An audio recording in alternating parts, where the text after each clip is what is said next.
Kamaru. Thanks for talking to us. The champ is in the building. You're healthy now? You're getting back after the hernia surgery?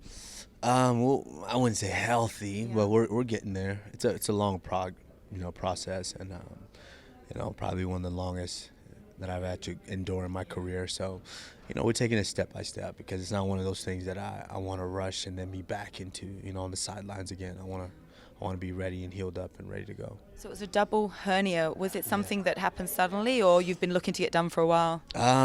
One was long overdue, but then the other one kind of occurred leading up to the fight. It started. I had a slight tear in it, and during the fight, I felt it completely gone, and so it's kind of one of those things that I would have loved to not, had surgery, but I couldn't. I had to get it repaired. So thinking of the long term, obviously, you don't, of course, have a fight matched up or set up right now. But I want to ask you what happened with the Colby Covington fight. So you guys were set to fight, and now he's fighting Robbie Lawler. I have no idea what happens. I'm just, I'm just as lost as everybody. I think it was one of those situations to where you're not the champion. You can't sit and dictate that I'm gonna fight for the belt for the long term. For however long he's been out for over a year, and I'm the champion, and so he was kind of in that situation to where I'm pretty sure he's not very good with money, I've heard, and so you haven't fought in over a year. I'm sure those bank accounts are starting to hurt, and on top of it, you can't dictate. So I think it was a fight they presented to him, and he had no options. He had to take the fight. Is that a fight you want, though? Absolutely. I think it was a fight that excited me, that I was excited for, because it's very rare that this is our job. It's very rare that I get to have a fight with someone that I genuinely don't care for. So I think that one was going to be a fun one. So you like that? You like it if it's a contender that's going to fire you up in an angry way? I liked it in the fact that it would have made training a lot easier, because not a lot of the fights it's what we do. This is our job. We have to train for them, and so you have to self-motivate yourself to get up for these fights and train and put your best foot forward in these. But in this one, I got motivation, So I'm really excited for it. It might happen, it might not. Robbie's a dangerous guy, and so if he can get past Robbie, that's definitely the fight that I want. How do you see that one going down between Robbie Lawler and Colby? Robbie's got bricks in his hands, and we saw what he did to Askren, and so. I think they used to train together, so I don't know what happened in those training sessions. So there could be a psychological advantage either to Robbie or towards Colby, so I have no idea. But, it's not my job to care anymore. My job is to prepare myself, and whoever is stepped up, whoever they put up is who I'm going to take care of and deal with. So I don't really care anymore. We're talking of Askren this weekend, International Fight Week. We've got Ben Askren, Jorge Masvidal. They both believe that whichever of them wins that fight will be the next one to face you for the title. Do you feel that? Do you think it'll be one of them? No. My thing is you don't believe anything. You're not entitled to anything. Colby Covington for the longest time thought he would be fighting me for the title, but now he's fighting Robbie. So there's no guarantees in this game, and looking at their track records, and I don't really care for either one of the guys. Nothing against them. Masvidal was coming off of 2 losses until he fought Till. And so, everyone's forgetting about that when there's guys in divisions that have 7-8 fight win streaks in the rankings. So, it's not necessarily a shoo-in, but I wouldn't mind. My job's not to care who it is. Whoever they put up is going to get taken care of. But it sounds like you don't necessarily think either of them would deserve that title shot next. Honestly, I don't think they deserve it. I'm going to be honest with you. As much as I dislike the guy, I think Colby is really the only guy right now that deserves it. But also Woodley was a champion for a long time. When you're a champion like that, and, usually a rematch is granted. But, Well, he said that he wants the rematch next. Ahead of anything else, he wants the rematch with you. Would you offer him that? I would, but I'm not sure.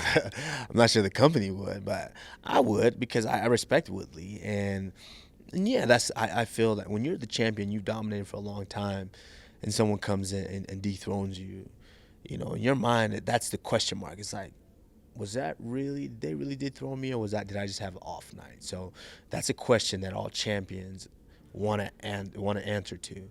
And so that rematch gives him that answer. When you go back out there and I do the same thing to him, then it's like, oh shit, yeah, it's his time. He's the champ now. Okay, and also in your division, Leon Edwards is fighting RDA. You've fought and beat both of those guys. But if Leon's moving through the ranks now, is he a contender that you see as viable for you at any point soon, if it makes sense? Absolutely. I think he's one of the guys that is very underrated in the division. I mean, this guy, since we fought, he gave me a tough fight. I mean, yes, I had some things going into that fight, but he made me.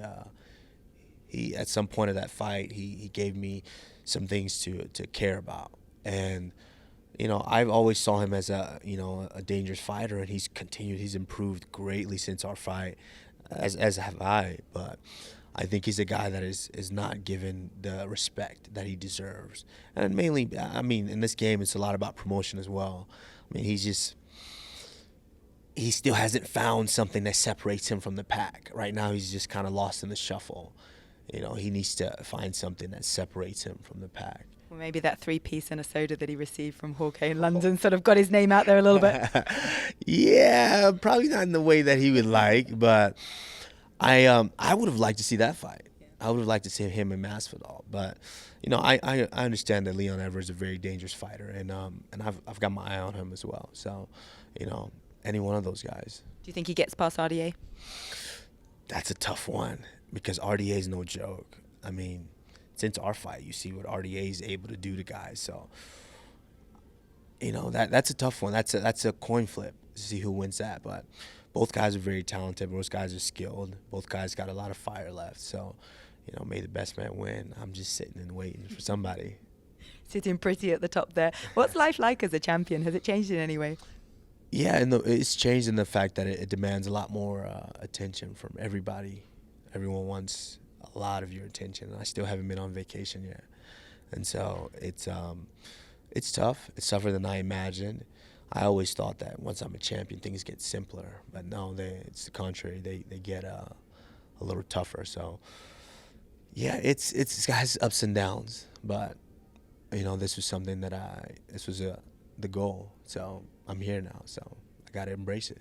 What are the plus sides of it? I mean, we've heard Rose Namajunas say that it was pressure. It was like a weight on her shoulders. And you're saying it's more about the demands on your time. But what's the upside? Obviously, you're a champion, but in terms of day-to-day and life in general? Well, upside, now you're not just a regular fighter fighting from paycheck to paycheck anymore, or fight to fight. Now you're able to have enough room to kind of take care of a lot more things for the future that you want to.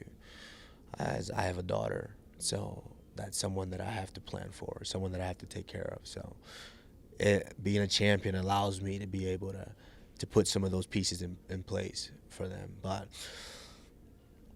I think the biggest one is definitely my time, because now I wake up, I leave the house at 9 a.m. and I'm not in, you know, next thing you know, I'm walking in at 9 p.m. I'm like, where did the time go? What happened all day today?